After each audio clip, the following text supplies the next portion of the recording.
माय माऊली नमस्कार. श्री डोंगरे महाराज श्रीमद भागवत स्कंद 3 कथासार भाग 20 अभिवाचन करत आहे. स्वतः लाभ घ्यावा, आप्तजनांना लाभ द्यावा. ओम नमो भगवते वासुदेवाय. विदुराला वाटत आहे की माझ्यापेक्षा हे पशु श्रेष्ठ आहेत. परमेश्वराला भेटण्यासाठी आतुर होऊन पहा कसे धावत आहेत. गायीही श्रीकृष्णाला भेटण्यासाठी व्याकुळ झाल्या आहेत. धिक्कार असो माझा, कारण मला अजूनही कृष्णाला भेटण्याची तीव्र इच्छा झालेली नाही. गायी धावतायत आणि मी दगडासारखा बसलोय. त्याचे डोळे प्रेमाश्रूने भरले. असा प्रसंग कधी येईल की मी ह्या गायीसारखा कृष्णाला भेटण्यासाठी धावू लागेन. ते श्रीकृष्ण चिंतन करता करता कृष्ण प्रेमाने पागल होऊन गेले, अति तन्मय होऊन गेले.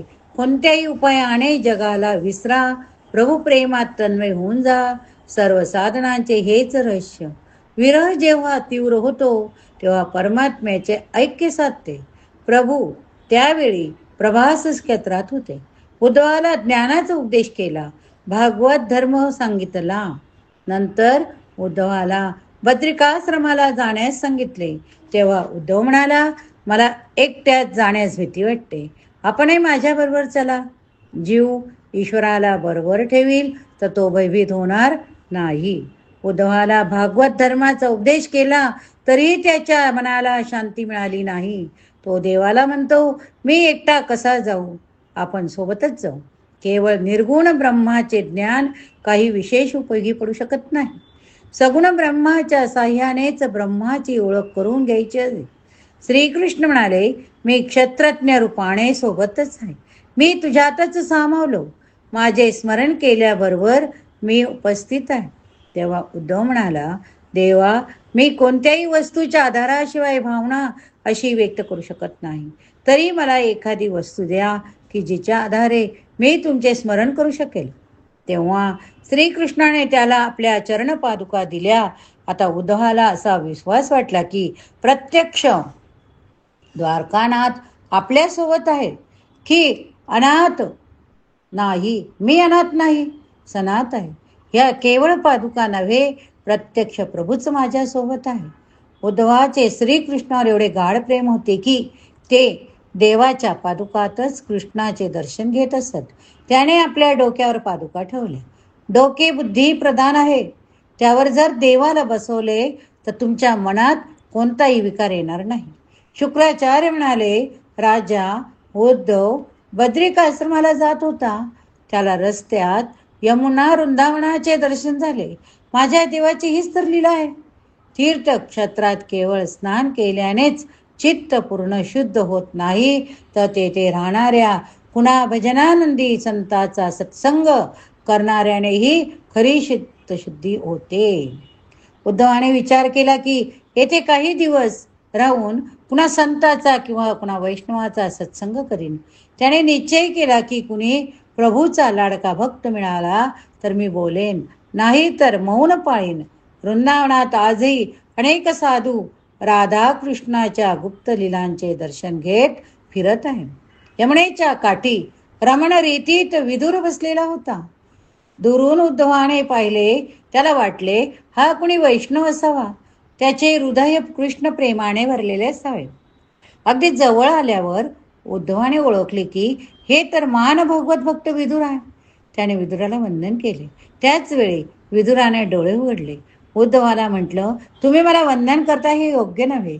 विदुराने उद्धवाला प्रणाम केला. संतांची भेट सुद्धा किती मधुर असते.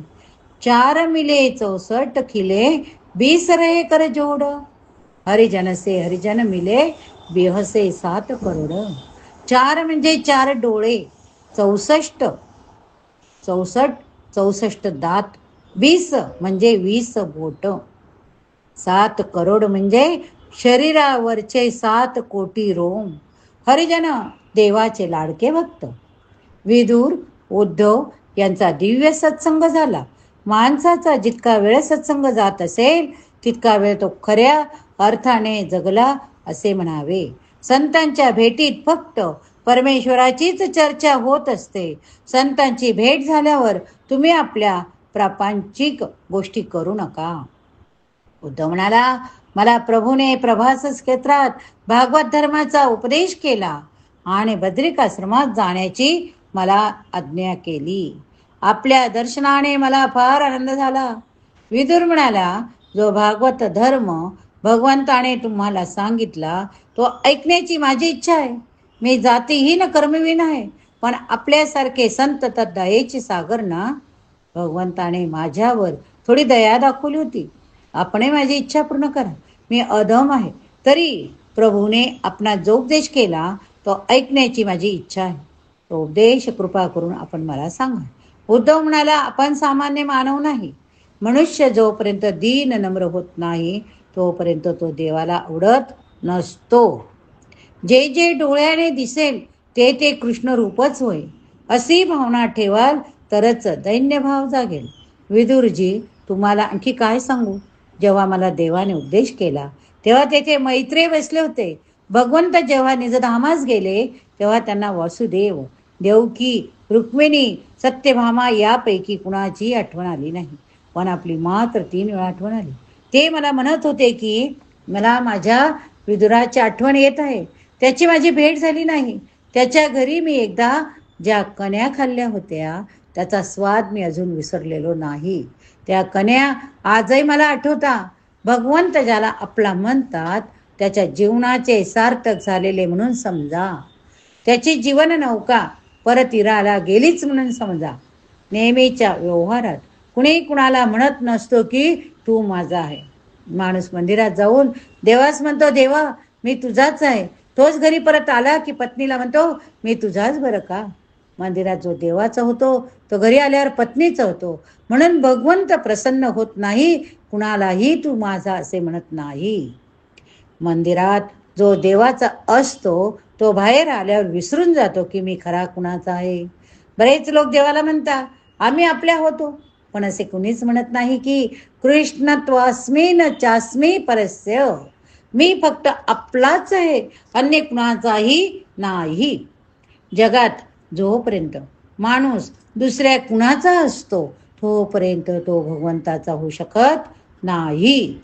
भगवंत ज्याला आपल्या मानतात तो मायेच्या बंधनातून सुटलाच म्हणून समजा. देवाची रोज प्रार्थना करा की देवा तू एक वेळ म्हण की तू माझा आहेस. जेव्हा भगवंत म्हणेल की तू माझा आहे तेव्हा खरा ब्रह्मसंबंध जोसडेल. तुलसीदास म्हणतात, माझ्यासारख्या कामी माणसाला आपल्या म्हणण्यात रामाला लाज वाटत असेल तर राजादी राज रामाच्या अंगणात पडलेला मी एक कुत्रा हो. श्रीरामा, मला आपल्या अंगणात पडलेला राहू द्या. मला आपला म्हणा, मला आपला म्हणा. तुलसी कुत्ता राम का मोतिया मेरा नाम, कंठे डोरी प्रेम की जित खिंचो उतराय. मी आपली पट्टी गळ्यात बनली. मी पापी आहे पण आपला आहे. मी कुत्रा आहे पण रामाचा आहे. देवाने मला आपले म्हटले. देवाने जर तुम्हाला आपले म्हटले तर मग देवाला आवडतील तिची कामे करा. देवाला जे आवडेल तीच कामं करा. भोगात तृप्ती माना, भक्तीत तृप्ती मानू नका. भक्ती तृप्ती मानली तर माणूस परमार्थात प्रगट होऊ शकत नाही. परमार्थात प्रगत होऊ शकत नाही. भक्ती अशी करा की देवाला तुमची आठवण आली पाहिजे. तुमच्या आठवणीने प्रभू बेचैन झाले पाहिजे. भगवंताने विदुराला 3 वेळा आठवण काढली होती हो. भगवंताने विदुराची किती वेळा आठवण काढली? 3 वेळा. विदुर उद्धवाला विचारू लागले, खरंच का भगवंताची माझी आठवण काढली का हो?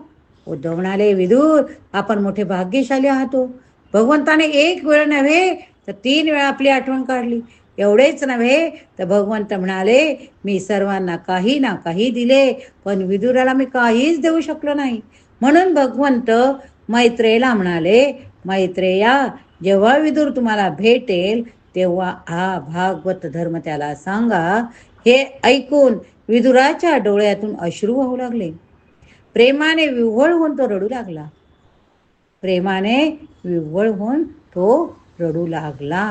आत्मानं च कुरु श्रेष्ठ कृष्णेन मनसे क्षिप्त ध्यायेन गते भागवते रोद प्रेम रत्नः. परमभक्त उद्धवाच्या परमभक्त उद्धवजीच्या मुखाने भगवंताच्या प्रशंसनीय कार्याचे वर्णन विदुराने ऐकले. तसेच भगवंत अंतर्धान पावले, निजधामाला गेले. जाताना आपली 3 वेळा आठवण काढली. हे जेव्हा विदुराने ऐकले तेव्हाच उद्धव बद्रीनारायणाला निघून गेले. तेव्हा विदुर मैत्रेय ऋषींच्या आश्रमाकडे जाण्यास निघाले. यमुनेच्या कृपेने विदुराला भक्तीने दान मिळाले. कसले दान मिळाले? भक्तीचे दान मिळाले. यमुनेने त्यांना नवविधा भक्ती दिली. ज्ञान वैराग्य विना भक्ती दृढ होत नसते, सफलही होत नसते. ज्ञान वैराग्य यांचे दान गंगा देत असते. विदुर गंगेच्या काठी मैत्रेय ऋषींच्या आश्रमात आले. कोणाच्या आश्रमात आले? मैत्रेय ऋषींच्या आश्रमात आले. गंगेचे महात्म्य मोठे. विदुराने गंगेत स्नान केले. कुठे स्नान केले? गंगेत. गंगेच्या काठावर असलेले हे दगड भाग्यशाली आहे तो, कारण मैत्रेय ऋषी सारख्या सत्पुरुषांचा चरणस्पर्श त्यांना सतत होत असतो. या दगडांवर वैष्णवांची चरण धुली सतत पडत आली. विदुर एका विचाराने चिंताग्रस्त झाला होता की मी जातीन असल्यामुळे मला मैत्रेय ऋषी उपदेश करतील की नाही. मी जातीन जरूर, पण कर्महीन नाही. मी पापी अधम, पण देवाने मला आपला मानला, म्हणून मैत्रेय मला अवश्य उपदेश करतील. भक्ती मार्गाचा महिमा 5 हाच आहे की जोपर्यंत परमेश्वराचा साक्षात्कार होत नाही तोपर्यंत भक्त असे मानत असतो की माझ्याच दोषामुळे भगवंत मला भेटत नाहीत. भक्तीने दैन्यभाव निर्माण होतो. ज्ञानमार्गात योगी ब्रह्मरूप होतो, पण अहंकार वाढतो, उत्पन्न होतो, म्हणून बहुतेकांचे पतनही होते. आश्रमात येऊन मैत्रेय ऋषींना विदुराने साष्टांग नमस्कार केला. त्याच्या विनय विवेकशीत वृत्तीने सर्वांना आनंद झाला. मैत्रेय ऋषी म्हणाले, विदुरजी, मी तुम्हाला ओळखतो. आपण सामान्य माणूस नाही. आपण यमराजाचे अवतार आहात. मांडवी ऋषींच्या शापामुळे दासी पुत्राच्या रूपात क्षुद्राच्या घरी आपण जन्म झाला आहे. आपण आता मांडवी ऋषींची कथा ऐकूया. कोणाची कथा ऐकायची? मांडव्य ऋषींची. एकदा काही चोरांनी राजाच्या खजिन्याची चोरी केली. चोरी करून ते पळताना राजाच्या शिपायांनी त्यांना पाहिले. शिपाई चोरांचा पाठलाग करू लागले. राजाचे सैनिक मागे येत होते. ते पाहून चोर घाबरले. चोरीचा माल घेऊन पळणे चोरांना जड जाऊ लागले.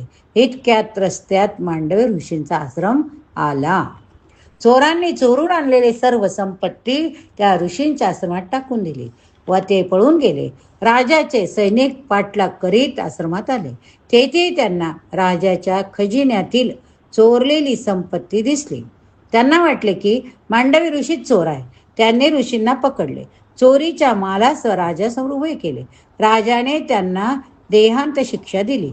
आता राजा आज्ञेप्रमाणे मांडवी ऋषीला स्तंभावर उभे केले. ते तेथेच गायत्री मंत्राचा जप करू लागले. मांडव्यांना मरणच येईना. त्या ऋषींचे तेज पाहून राजाला वाटले की हा तर कोणी तपस्वी महात्मा दिसतो. राजा भयभीत झाला. ऋषीला वरस्तंभावरून खाली उतरवले. सर्व वृत्तांत कळल्यावर राजाला खेद झाला. पश्चाताप होऊ लागला. मी निरपराध ऋषीला सुळावर चढविले. राजाने क्षमा करण्याची विनंती केली. ऋषींनी विनंती केली. मांडव ऋषी म्हणाले, राजा, तुला तर क्षमा केली जाईल, पण यमराजाला विचारीन की मला अशी शिक्षा का दिली. मी काही पाप तर नाही केले, तरी मला अशी देहांताची शिक्षा का दिली. यमराजाला मात्र मी क्षमा करणार नाही. जो पाप करतो तोच भीत असतो. आपल्या चारित्र्यावर केवढा आढळ विश्वास. भारतातील हा एक पवित्र संत न्यायाधीशालाही जबाब विचारतो. यमराजाच्या सभेत येऊन ऋषींनी यमराजाला विचारले की मी जर एकही पाप केले नाही तर मला सुळावर चढविण्याची शिक्षा का दिली गेली? कोणकोणत्या पापामुळे मला सुळावर चढविले गेले? यमराज म्हणाले, त्यांना वाटले की जर मी चूक झाली म्हटले तरी ऋषी मला शाप दिल्याशिवाय राहणार नाही. म्हणून ते ऋषीला म्हणाले, आपण 3 वर्षाचे असताना एक फुलपाखराला एक काटा टोचला होता. बघा, बालपणात पण कशा चुका घडतात, त्याचं पुढे आपल्याला काय प्रायचित्त घडतं ते बघा. आपण 3 वर्षाचे असताना एक फुलपाखराला काटा टोचला, त्याच पापाची सजा तुम्हाला आज दिली गेली. बापरे, जाणता वा अजाणता केलेल्या पापाची शिक्षा भोगावीच लागते.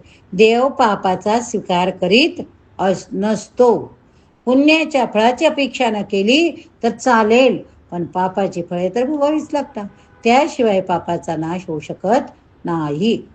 लोक सायंकाळी दुकान बंद करून मंदिरात जाता, हात जोडता, नमस्कार करता, प्रार्थना करता आणि काय म्हणता, दिवसभरात जे खोटे बोललो असेल, कुणाला फसवले असेल, जी वाईट कामे केली असतील ती सर्व देवा तुमचे चरणी अर्पण करतो. बघा, कायेन वाचा मनसेंद्रिया वा बुद्ध्यात आत्मना वा प्रकृते स्वभावात करोमि यत् सकलं परस्मै नारायणेति समर्पयामी. बघा, श्लोक तुम्हाला सगळ्याला माहिती आहे, पाठांतर पण असेल. काया वाचा मनाने जे काही केले जाते म्हणजे पुण्यकर्म केले जाते ते देवाला अर्पण करायचे. पुण्य समर्पित होऊ शकते, पाप नव्हे. भगवंत पापाचा स्वीकार करीत नाही.